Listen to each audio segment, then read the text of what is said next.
Fala pessoal, bem-vindos a mais uma análise. Hoje a gente vai falar sobre um dos maiores e mais épicos confrontos de toda a história.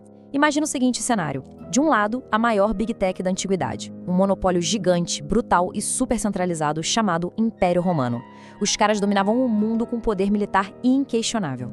E do outro, uma verdadeira startup de base, um movimento pequeno formado por pessoas simples e que no papel não tinha nenhum poder real.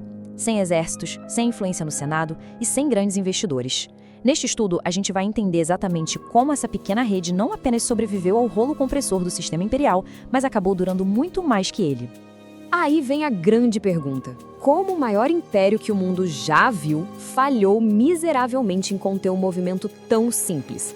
Pensem nas probabilidades reais aqui. Aquele grupo inicial não possuía tropas, nenhum apoio político, nenhum recurso financeiro. Pelas métricas tradicionais de poder, eles deveriam ter sido apagados da história em questão de meses. No entanto, spoiler, o resultado foi exatamente o oposto. Olha que contraste absurdo a gente tem aqui. É uma situação clássica de Davi contra Golias, mas de uma perspectiva quase tecnológica. De um lado, o império dependendo de uma infraestrutura física super pesada, exércitos gigantescos, estradas de pedra maciça, uma burocracia infinita, era um sistema totalmente baseado em hardware. Do outro lado, a igreja primitiva apresentando uma resiliência invisível, pessoas comuns, relacionamentos profundos e a condução do Espírito Santo. Em vez de depender de tijolo e espada, essa comunidade operava 100% através de conexões humanas super flexíveis. O que nos leva ao ponto 1 da nossa análise: Roma contra a rede descentralizada. Para entender essa história direito, a gente precisa parar de olhar para a igreja primitiva como se fosse um prédio enorme ou uma instituição engessada. Pensem neles como uma rede digital altamente ágil e disruptiva, enfrentando um sistema legado lento e pesado. Era inovação pura contra a força bruta. A igreja funcionava de forma totalmente descentralizada, independente de qualquer centro político, sendo guiada puramente pelo Espírito. E por que isso importa tanto? Porque, em termos de redes, esse movimento simplesmente não possuía um servidor principal, não havia um QG central de onde todas as ordens saíam. Então, as autoridades romanas descobriram da pior maneira possível que não dava para simplesmente puxar a tomada do sistema atacando um único lugar. Em vez de um grande centro, o sistema era composto por inúmeros nós da rede. Casa de família, mercadinhos locais e espaços públicos funcionavam como esses pontos independentes. Cada um operava como um núcleo completinho de discipulado e ensino. A genialidade desse formato é que, igualzinho à arquitetura da internet de hoje, se um nó sofresse uma queda, tipo, se uma casa fosse atacada ou sofresse perseguição, os outros nós ao redor simplesmente continuavam operando. A missão se mantinha viva e o sistema não caía de jeito nenhum. Tem um texto bíblico clássico que âncora isso perfeitamente.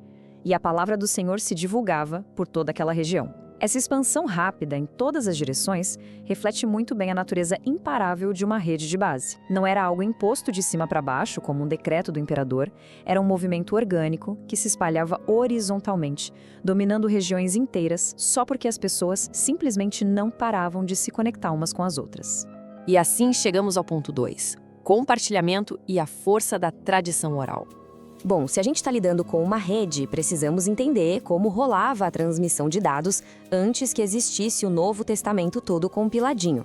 A gente vê uma jornada incrivelmente viral acontecendo aqui, num processo puramente peer-to-peer, ou seja, de pessoa para pessoa. Começava com o testemunho pessoal de alguém, aquilo era compartilhado dentro da comunidade local. A partir daí, através de viagens ou até de galera fugindo de perseguição, eles levavam a mensagem para novos lugares, culminando na plantação de uma nova comunidade. Era um ciclo de replicação altamente eficiente que desviava completamente dos radares vigiados de Roma. Isso mostra de forma brilhante o superpoder da tradição oral. A fé rodava numa velocidade assustadora. Um fato curioso: enquanto o correio oficial do imperador levava semanas arrastando carroças nas estradas de pedra, as histórias e cartas cristãs viajavam muito mais rápido, levadas em segredo por mercadores e viajantes comuns. Hinos e parábolas circulavam de coração para coração. Esse lance de contar histórias pessoais criava um engajamento emocional que nenhuma lei romana conseguiria forçar. Era uma linguagem universal que viralizava entre todo mundo, do escravo ao nobre. Indo agora para o ponto 3, a perseguição como um catalisador reverso. Obviamente, o Império não ia aceitar isso de braços cruzados, né? Eles responderam da maneira que sabiam, com força letal. Tentaram deletar a rede completamente. Mas o plano saiu espetacularmente pela culatra. a gente consegue ver um efeito reverso bizarro acontecendo na linha do tempo. A repressão romana causava dispersão. Mas o que era para ser o fim da linha, o exílio, virava imediatamente uma nova missão. Para onde quer que os refugiados cristãos fugiam, eles ativavam novos nós na rede. O resultado líquido de tentar esmagar o cristianismo foi literalmente espalhar ele globalmente numa velocidade absurda. Mas, afinal, o que impedia essa galera de simplesmente jogar a toalha? Eles carregavam uma certeza inabalável na ressurreição. Dá para pensar nessa convicção como o software interno rodando no coração de cada um deles. Essa certeza produziu uma coragem surreal para enfrentar sofrimento, prisões e até a morte. A força esmagadora do exército de Roma não servia para nada contra uma mentalidade que, no fim das contas, não tinha o menor medo de morrer. Hebreus 4:12 resume perfeitamente a dinâmica disso, porque a palavra de Deus é viva e eficaz. O evangelho não era tratado como um PDF estático, um simples conjunto de regras. Era uma força viva, ativa. Não dá para colocar na cadeia, não dá para exilar e com certeza não dá para deletar. É um código que se autorreplica. O que nos traz ao ponto 4, lições de rede para os dias de hoje.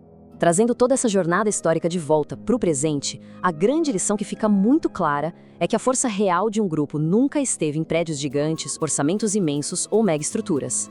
A resiliência para uma comunidade moderna exige coisas bem mais simples, mas desafiadoras. Fidelidade total à mensagem, uma comunhão local e profunda que funcione como um nó inquebrável, um compartilhamento autêntico da fé e o poder do Espírito Santo mantendo a rede no ar. É no discipulado genuíno, no dia a dia, que a sobrevivência acontece de verdade. Para a gente gravar bem o impacto de tudo isso, vamos olhar para esse contraste final. Roma exibia com orgulho as suas legiões armadas, a própria definição de intimidação física. A igreja, em contrapartida, tinha testemunhas. Era a força militar colossal batendo de frente com a resistência silenciosa e imparável do testemunho pessoal. Roma investiu pesado para controlar estradas físicas para movimentar as tropas deles, mas a rede cristã operava numa via totalmente diferente. O evangelho viajava por relacionamentos. As estradas de pedra podiam ser bloqueadas ou destruídas, mas conexões humanas invisíveis formadas por amor e fé de verdade, essas são praticamente inquebráveis. E aqui está o checkmate da história, o grande desfecho. Roma dependia totalmente do poder externo, forçando a obediência pelo medo da espada. O sistema da igreja primitiva focava em transformar os corações de dentro para fora. O resultado dessa batalha, o supostamente eterno Império Romano desmoronou, mas a mensagem descentralizada iniciada por Jesus continua viralizando e mudando o mundo até hoje. O que deixa a gente com essa última provocação? Olhando para essa arquitetura brilhante da igreja primitiva, é impossível não olhar para as nossas próprias realidades. Como a gente pode resgatar essa agilidade hoje nas nossas comunidades? Como focar menos em construir estruturas centralizadas de controle e investir muito mais em relacionamentos, discipulado e histórias reais para construir essa mesma resiliência imparável? Fica aí a reflexão para a gente repensar a nossa forma de agir. Valeu por acompanhar essa análise e até a próxima!